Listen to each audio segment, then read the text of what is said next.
Hello, everybody. It's Fernando Labastida once again in another fun interview as part of the speaker preview series for the UX/AI Summit, Waco, September 12th from 8 to 5 p.m. all day at the beautiful Performing Arts Community Center here on Austin Avenue. And I am very pleased to welcome Kennisha Thornton. Kennisha Thornton is a thought leader. She is a speaker. She's a media personality, and she's also a representative of Southern Careers Institute. Here in Waco. Welcome, Kennisha. Thank you so much for joining us. Thank you for having me.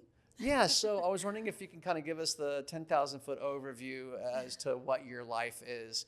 You know, we've talked about all the variety of things that you do. You're like a Renaissance woman, but you know, you help people write books. You're a book writer yourself. You're a presenter. You're a representative. I called you, and this may not be exactly accurate, the influencer for Southern Careers Institute, but tell us a little bit about you. Absolutely. Well, thanks for having me, Fernando, and I'm very excited about the conference coming up. Cannot wait.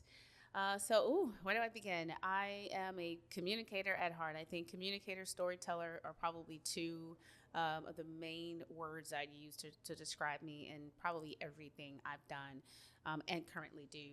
So I own Create and Blossom. I like to start there as a publisher. I've been doing that for almost 20 years, and I cannot even believe that. But that's amazing. Almost 20 years in that industry, put a lot of blood, sweat, and tears into developing systems that have helped authors over the years to tell their stories and get published and walk through the publishing process, whether that's traditional publishing or self-publishing. So I've taught those classes even at MCC here in Waco, and I just continue to be a community resource. So lots of people, connect with me about their stories and their books all the time, consistently. So I still have lots of interest there and the need for it here. But along with that, I also host on KWBU. I was the guest host of Downtown Depot, the NPR station here in Waco, and absolutely loved it. Got a chance to interview amazing leaders in the community and help them to just share more about what they were working on, current projects and things that were coming up soon, and community events. So that was a really great experience there. Also host of a new podcast that's going to be launching very soon called Beneath the Surface. So we're working on season 1 right now, and it's going to be so good. We're going to dive a lot deeper with some great stories with people as well too. Just kind of like the title says, going beneath the surface, right? So we learn people on the surface level, so it's going to be great to learn the heart of who they are and how they were able to overcome challenges and so on. So along with those things, teaching Southern Careers Institute and community relations liaison there and public speaking, it's a full plate, but it all works together, right? Yeah. Oh, there's so much to unpack there. Yes. I'm a 3-time self-published book author, so I'm very intrigued by that part. I'm going to ask you a few questions about the storytelling and the interviews with your new podcast, Create and Blossom, et cetera, before we get into the intersection with your creativity and AI. But first of all, when you talk about storytelling for books, are these nonfiction books? Are these coaches or business people or whatever who are wanting to do kind of like maybe a how-to book or something, but you infuse storytelling? Tell us a little bit about that. Maybe clarify any misconceptions I might have. Absolutely. So I have worked with probably every story you can imagine over the years, and lots of people do want to use their expertise to create books that's going to make them the authority in their industry. A lot of business leaders want to do that. But what I've learned over time is that I love that we get to share the knowledge that we have, but people really do, stories stick with us. If they have those great illustrations and examples from stories that they can share that just pairs perfectly with the knowledge that they've acquired over the years, it just enhances their book. It makes it for a much better read. It's almost like looking at a children's picture book, and they have the sweet story, but then they have those big, beautiful illustrations that matches. But the illustrations also tell the story just like the words do. So I imagine in a nonfiction book for business owners that when they get into the heart of their stories, it just intensifies the entire experience for readers. Okay, that's really cool. And I want to double tap into the whole storytelling storytelling thing, the vivid, the images that the stories tell, with words, et cetera. Why is storytelling such a central part of your consulting for books?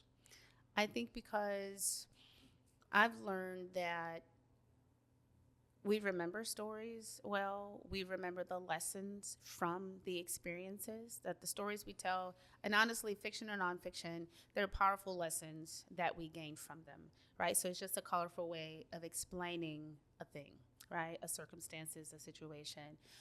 So when we use our storytelling in our books, we're just helping our readers to better fully like resonate, it resonate with them. They fully understand it. They can relate to stories well, right? And we also, it's also great in sales and marketing, to tell you the truth, because, stories are impactful, but they also nudge us, right? Nudge our emotions, and we choose a lot of times based on scenarios and situations and stories too. So okay, that's fantastic. And I've got to think too that storytelling not only helps people remember things, but also makes them feel a certain way. Yes, right. Yes, it caters to our feelings. It moves our emotions, and that helps us make decisions or leads us into decisions a lot of times. Okay, yeah, and so I'm a marketer, but I'm a salesperson at heart, because in a previous life I was in sales. Yeah. And one of the mantras that is so drilled into your head as a salesperson is people buy on emotions, and they use data to justify what they decided with emotions. So I think that's so cool. And then Create and Blossom, is your new podcast, what is your new podcast called again? Yeah, so the podcast is Beneath the Surface. Beneath the Surface. Yes, and Create and Blossom is the writing publishing company. Okay, got it. So I was wondering if Beneath the Surface was kind of the umbrella of Create and Blossom, but I think it's a separate thing, It's right? going to be it's going to be a separate thing. All storytelling and communicating, but definitely it's going to be Storytelling is the through line, and these are different interviews with which you express storytelling as like a core skill. Yes. But with Beneath the Surface, and I think that's a very cool name because it kind of describes perfectly what you're doing. In the introduction, you mentioned that with Beneath the Surface, you're really kind of trying to uncover sort of like the deeper person, right? Yes. Explain that a little bit more too. I was so excited about this whole idea when we've all talked about it, because it's easy to talk about our surface level, right? When we meet people at networking events, at places, oh, what do you do? Oh, this is what I do. Oh, that's great. I have always had a curiosity about me that I just can't kick. I always want to know more. Yeah. I always ask way more questions. My father used to actually joke with me about that and say, Kennisha, you're so inquisitive. He would always say that because I am, because I always want to know more. And when you give me more, then I'm probably going to ask a few more questions to dive a little bit deeper, to get as much as I can, because I'm just so lost in the story or the circumstances, the situation. But when it comes to us, I think people are so special in that a lot of times, we have arrived at certain places, but it took so much to get there.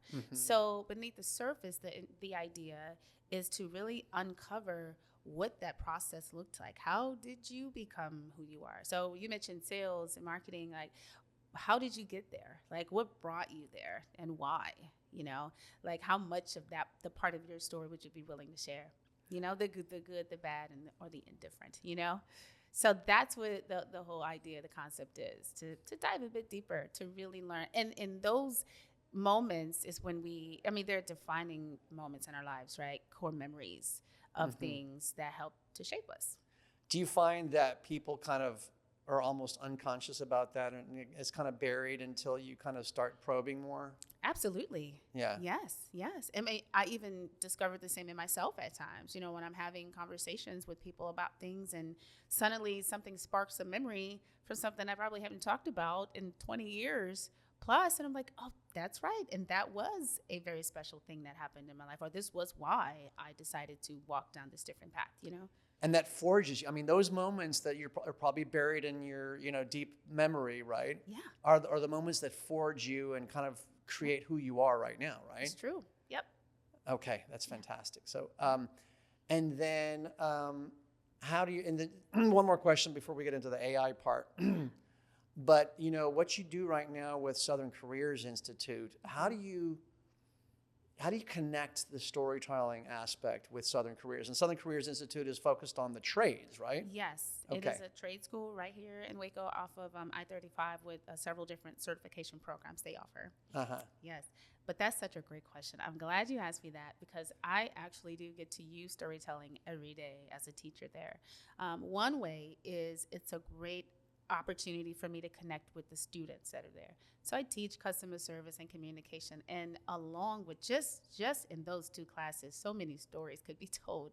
In fact, my students even know, they're like, okay, here's Miss Kennisha is what they call me. Here's Miss Kennisha with some stories. We know we've got some good stories today, and I always do. There's always an example that I can share about a situation that I was in at another place I worked, or at a healthcare facility I worked at, a challenge that I dealt with in the communications and customer service area, and like how I had to overcome dealing with difficult people and circumstances, So there's always room to share a story, even if it's a short one. My challenge is just keeping them short.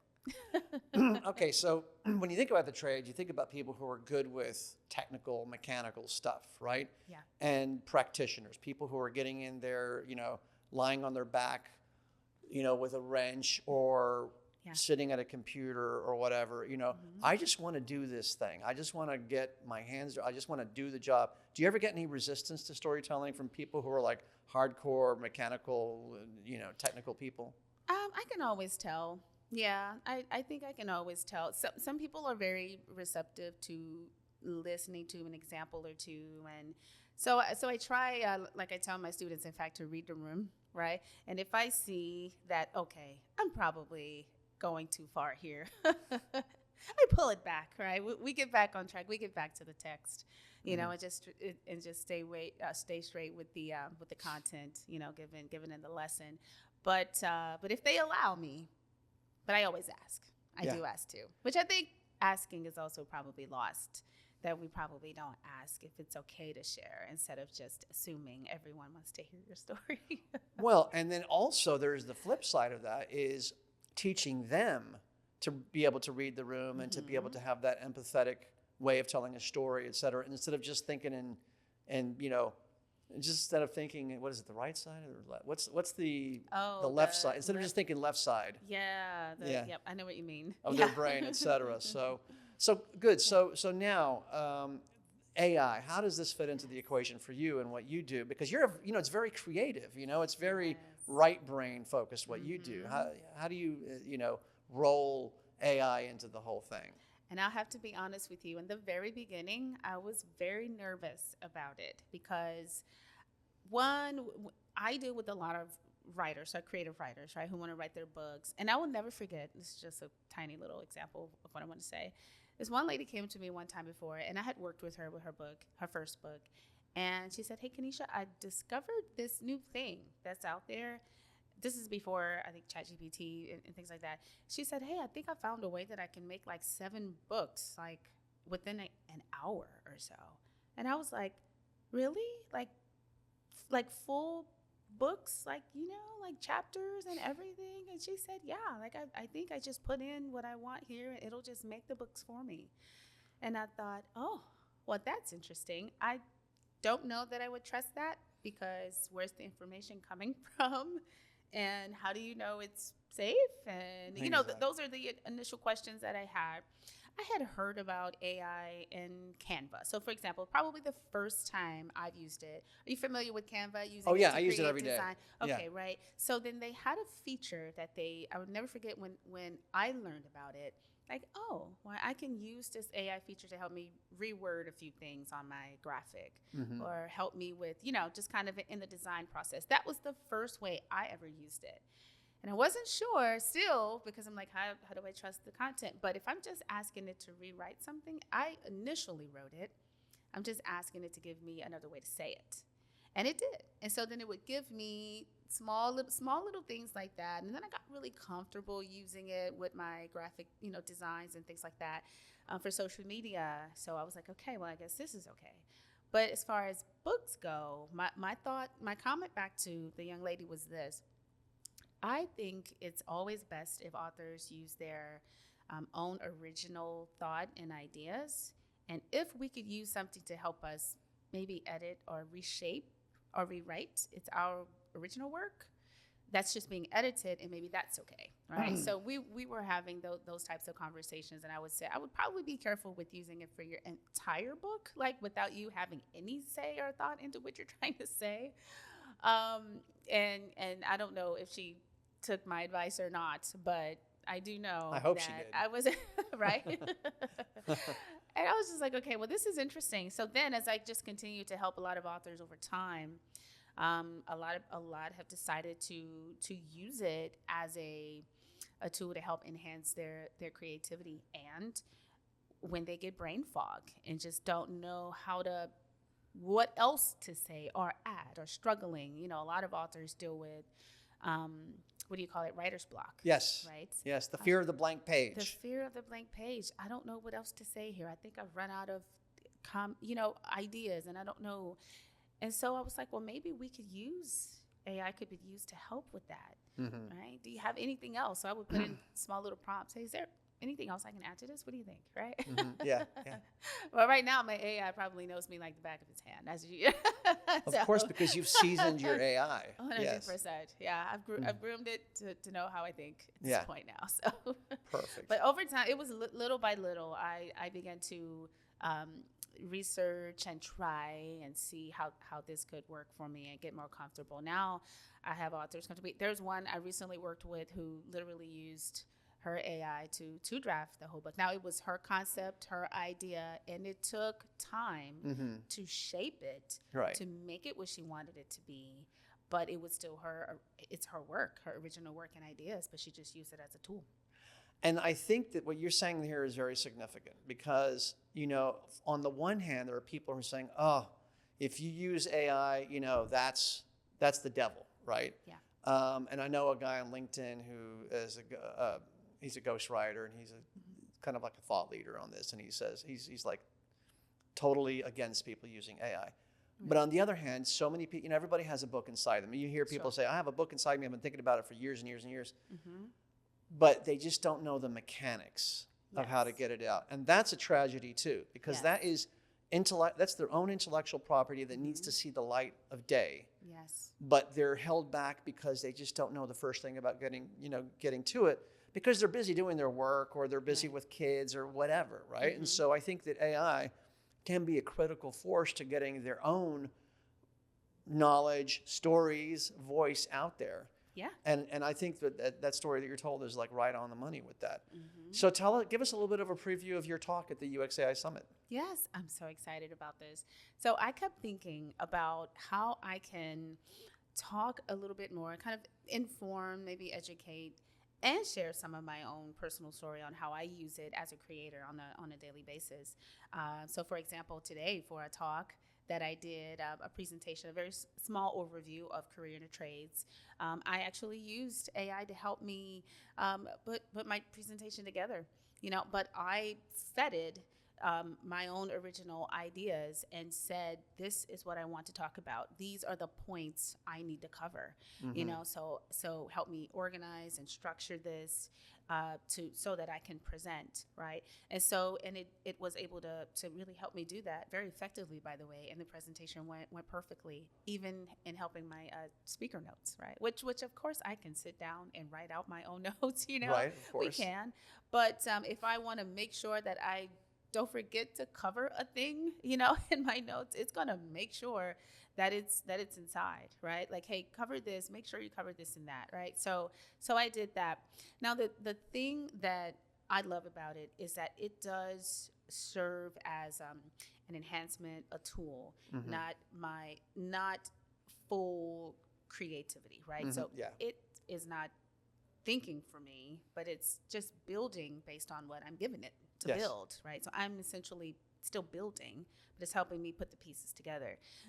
And in my talk today, I told a personal story about my dad, who was in the trades for 44 years, right? And so I could still go in and add my authenticity, my storytelling, and make it still unique and special.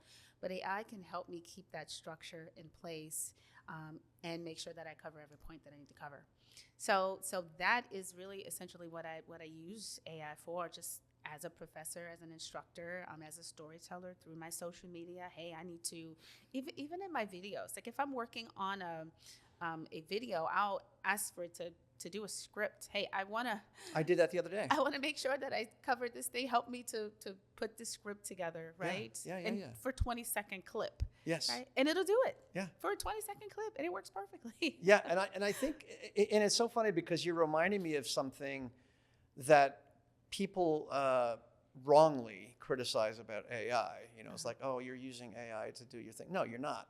You're doing the thinking, but you're using AI as like your personal assistant. Yes. Right? So suppose all of us now, like, you think about, you see these movies or TV shows about Hollywood producers, and they have their assistant walking around following them everywhere with their little notebook, and they say, hey, can you do this and that and the other? Yeah.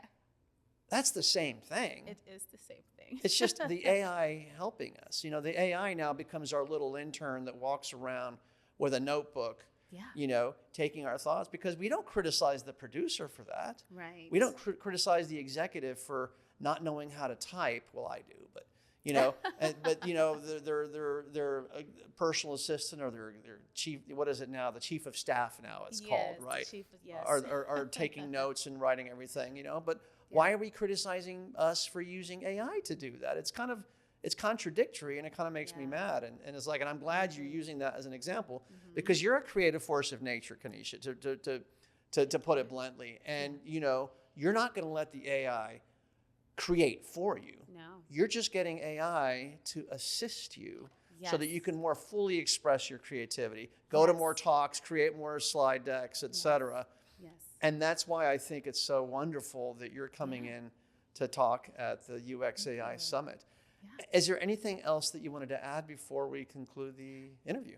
No, I am so thankful, so excited. I'm going to talk about all those things that we just mentioned here today. So I'm going to do my best, to illustrate and to bring that to life. Even the way that AI it saves time. I think that's probably because I have so many different things on my to-do list every day. If I can have exactly. The personal assistant here helping me to save a little bit of time with getting some thoughts down, then we're gonna go with that. But definitely see the benefit. I was one that went from being I don't want to say suspicious, but unsure. Yeah. Right? Like an AI skeptic, maybe? In the beginning, right? Yeah. Just a tiny bit like, I don't know yet. Let's look a little bit more. Let's see how this develops. But now I'm fascinated. Yes. Completely blown away with how helpful it is, especially in my world. Yeah. Oh, that's perfect. That's perfect. And I think people are really going to want to come and see your session, because you're also, people are going to just want to learn how you get to speak at so many events, and how you're so productive, and you have your own podcast, and you speak at KWBU, and you're a teacher, and you do, you represent Southern Careers Institute. So I think people are going to want to learn about that. Where can people find out more about you and your work, and, get in touch with you? Yes, so createandblossom.com is the name of my company's site. Creative or Creator Blossom? Create and Blossom. Create and Blossom. Yes, createandblossom.com. Also, Instagram is probably where I live online. So at miss.kennisha is my Instagram name. And I most of everything I do, all my updates usually go right there. And they filter through Instagram, through TikTok and YouTube and all that, but my landing page is there. Perfect. Thank you so much. And I just want to thank you so much for coming in today for this interview, for being a speaker. And we'll see you all next time for another great interview in this speaker preview series for the UX/AI Summit. See you there. Register at youxai.live. Early bird tickets up until July 31st are only $59. Where can you go to an AI conference at that price, right? So go there, and I look forward to seeing you there.